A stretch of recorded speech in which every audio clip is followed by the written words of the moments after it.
So in this tutorial, I'm going to be going over some more advanced techniques for doing diagrams in Illustrator. Now I'm going to be doing all these diagrams on a plan, but the same principles apply for sections.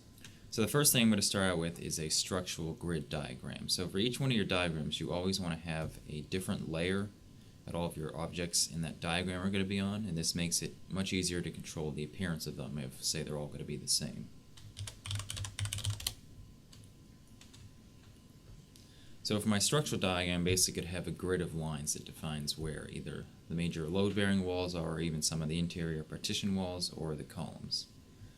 So the easiest way to do this is to start out with your line tool, and then just start drawing over the existing walls. Now it's good to have the line kind of go around the extents of the building from either, like, say, the left side and the right side, so that when you copy it up, you don't have, say, part of the line still inside of the building where you don't see it extending out past. So to make a copy of this, I'm going to click it, hold down Alt, and then left click and drag up to my next grid point. I'm going to continue to do this for each one of the grid lines. Then we'll draw our vertical lines. Again, hold down Alt, click and drag.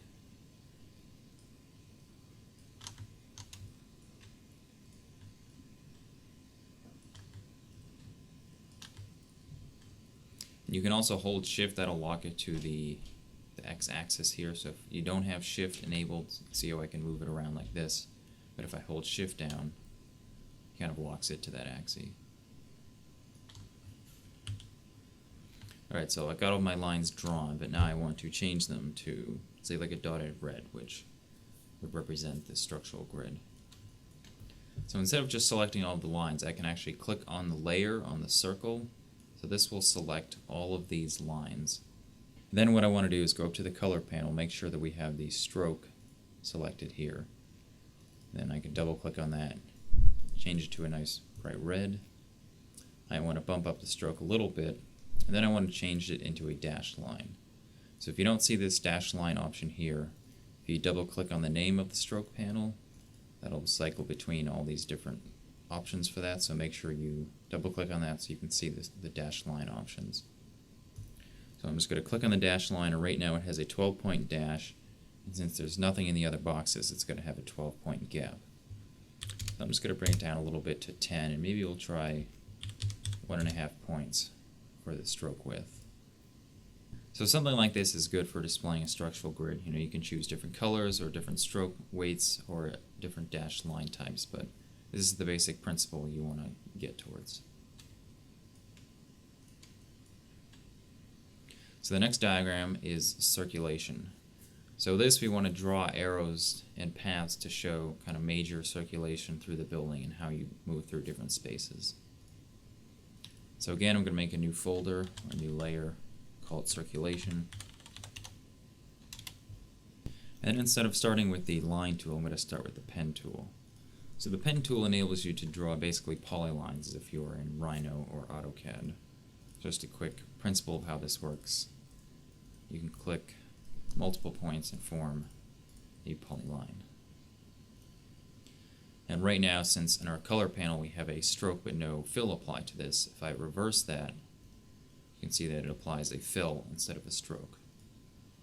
So I'm going to grab my pen tool, and for this building, I would say the main circulation is through this courtyard, down this hall, then down this hallway here. So I'm going to use the pen tool to draw kind of a 3-line polyline that goes from around here into the kitchen area, down this hallway, and then out the back here.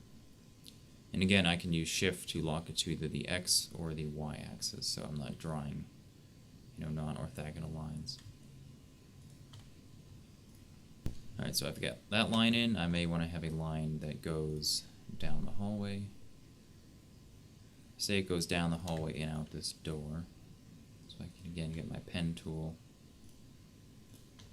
and connect it there. Say there's a point here that'll connect here into this kind of living area. And if you ever want to draw just one line, you can use the pen tool, but you can also just use the regular line tool.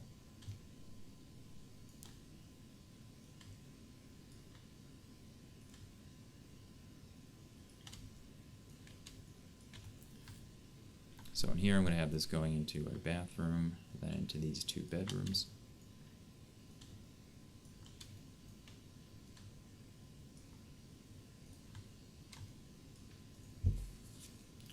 Alright, so I've got all the lines drawn, but now I want to have a little hierarchy and use arrows to show kind of passive movement.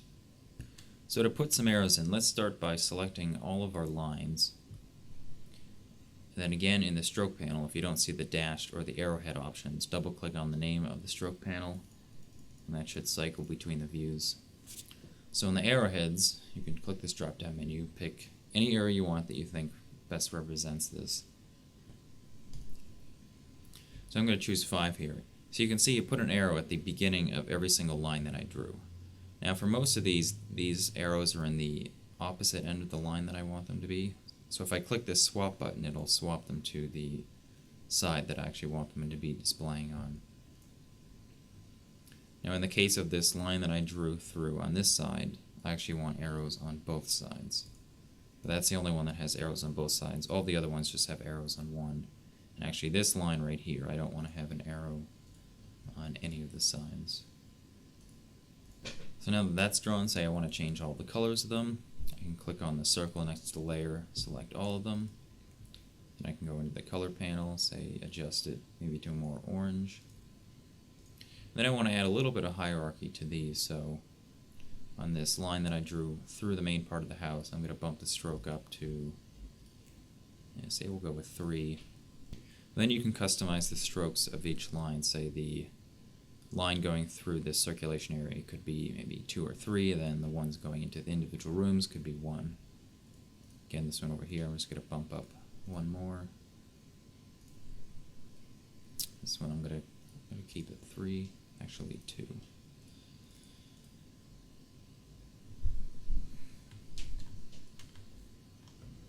Alright, so that's a quick, easy way to do circulation. In addition, you could also choose different colors for these. Say this main one I wanted to stick more with a red to indicate maybe that's a more heavily trafficked area. Maybe some lighter areas, say these different rooms right here. I could even make these more of a yellow color to show that they get even less traffic than the hallway or this main corridor. Now not only can the pen tool be used to draw straight lines, but it can also be used for curved lines. So in order to draw curved lines, I'm going to click on a starting point. Then when I get into my next point, I'm going to click and hold. And if I hold, you can see as I move this around, it'll preview the curved shape that I'm about to draw. So using this and then going to our next one,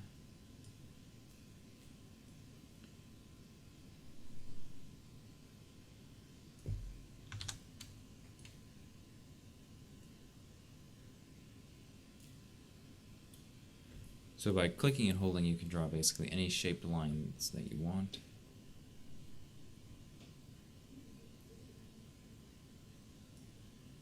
Now right now this is a curved line that it's showing as the preview, but say I want that to be straight. So if we go back to where the point is starting at and you hold Alt and then click, it'll kind of get rid of that type of anchor point, and then it will change it again to just a straight line.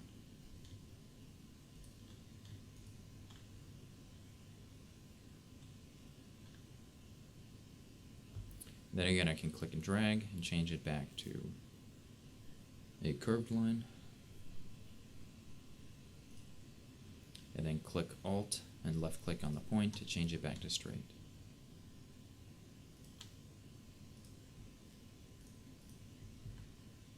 So the next diagram is a public-private or a service and a served, and this can be used to show like 2 different programmatic sides of the house. So with a public-private, I'm going to start by, again, making a new layer.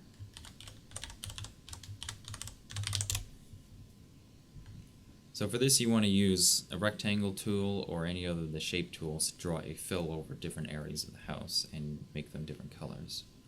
So one of the easiest ways, again, is using the rectangle tool. We're going to switch back so we have a fill and not a stroke. I'm going to change this to kind of a green color. And I'm going to click and drag over both of these areas, because this is our courtyard and this is our kind of living and kitchen area, so these are the most public areas, and kind of the rest of the house is more private. Alright, so we've got that shape drawn, but right now it's hiding everything that's behind it, and that's not what we want to do. So a trick for that, kind of going back to how you use blend modes in Photoshop, I can click on this circle that selects everything in the layer, and then if I open up the transparency panel, if you don't see that, you can go to Window and Transparency. Then under Normal for the blend mode, I can change that to either Multiply or Soft Light. So that'll enable anything that's darker that's behind this object to be shown through. So now we can see our floor plan, and I'm actually going to adjust the opacity down to say 50% so it's not as dark. And I can even move this around a little bit so that it fills all of this area of the building.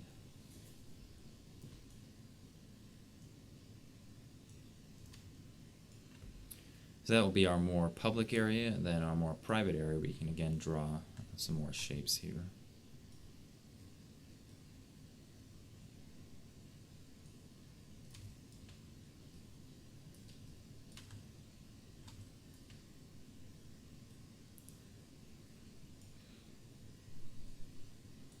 For this, I'm actually going to choose a more purple color for the fill.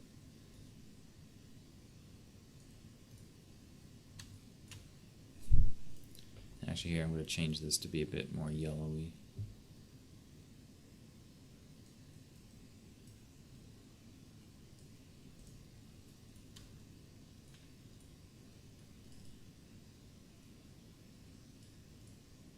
And I can also use the pen tool and have the fill on instead of the stroke in our color panel. And here I can basically just trace the outline of where I want this shape to be.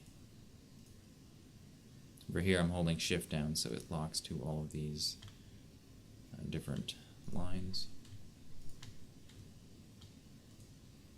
So we've got our two shaded areas. If you wanted to change the color of these individually, you can just highlight the shapes, go into the stroke panel and adjust that. Again, you could change the transparency. Like right now we have the transparency is set by our layer, so you can see that if we click on the layer name it's set to 50%. But if we click on each object individually, they're still set at 100%. Now if you change this to say 50%, the opacity of this is really 25% because 50% times 50%, you could end up at 25%. So it's best to either change them all individually or just leave it to the layer. So I'm going to set that back to 100, and then I'm going to change the layer opacity, say down to 40%. Moving on to our next diagram with our views. So this can be used to either show views to the outside or areas of sun coming to the inside. So I'm going to make a new layer. So I'm going to start out with my pen tool, and I'm going to change my color to a green. You can use any color you want, but I'm going to use green. So I'm going to be drawing a triangle that shows kind of your view if you're standing in a particular spot. So say you were standing in this hallway right here. So using the pen tool, I'm going to click, and then I'm going to look where that door opening is here and basically have my line go through the edge of that opening. Back to our beginning point.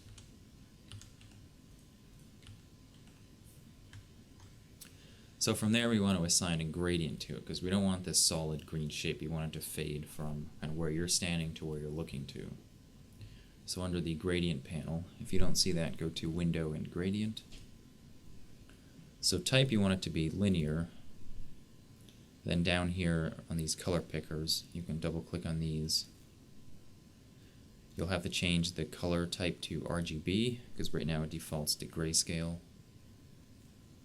So now we can pick a green color down here with the eyedropper. And we want the other color also to be green, so I can copy this hex code right here. Then jump to my other color, change it to RGB, and then I can paste that code in there. So that enables me to have the same color in both of our boxes. So then on one of the sliders, you want to set the opacity down to 0 so that it's going to fade from one side to the other. So you can see now it's fading from the left to the right, so we don't want it to go from bottom to top. So I'm going to jump into the angle, say we'll try 90.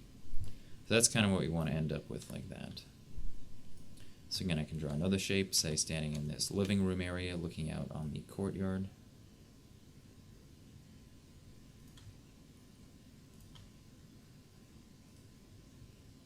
So you can see it's saving the gradient settings, but now the gradient is reversed. So if I click on this shape, I'm going to come over to the angle and I'm going to choose -90.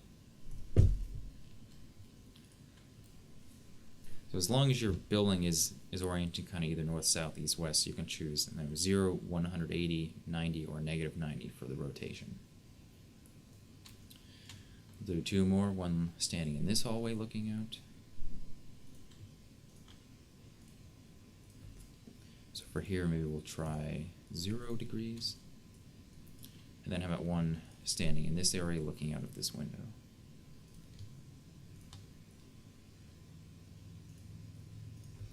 So for this, we'll try 180. And if you ever find you need to adjust part of the triangle, you can either click on it and use the transform tools around it like this, or if you change to the direct selection tool next to your normal selection tool, you can click on a point once and then you can drag this around. If you just click and drag on one of the points, it'll usually drag the whole shape. So if I just click on that and then drag it around, I can adjust that line. So just another few ways you can adjust these. Say you want to start the gradient, like say not at 100%, or you want the end not to be at 0%. So again, you can go back to the gradient options here, click on your color picker, and say if we change this to 25%, then we can see that it doesn't end all the way at 0. Or if we set that one to 0, but then set our beginning one, say at 50%, so now it has more of a transparency on the beginning side. And say you wanted to show where sunlight was coming in, you could kind of the same principle, but then start at the outside, and you could just trace an arrow going in. But for this, we want to change the color to yellow instead of green to represent light.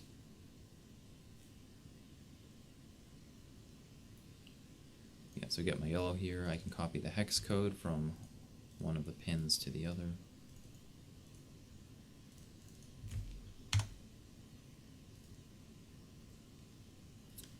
And then again, something like that.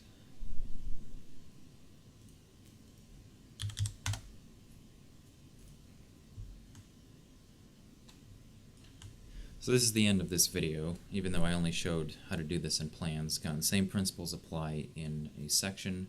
The only thing that would be a little differently is the circulation. So for there, maybe focusing on the vertical circulation with stairs or elevators is a little more important than the horizontal circulation in a plan.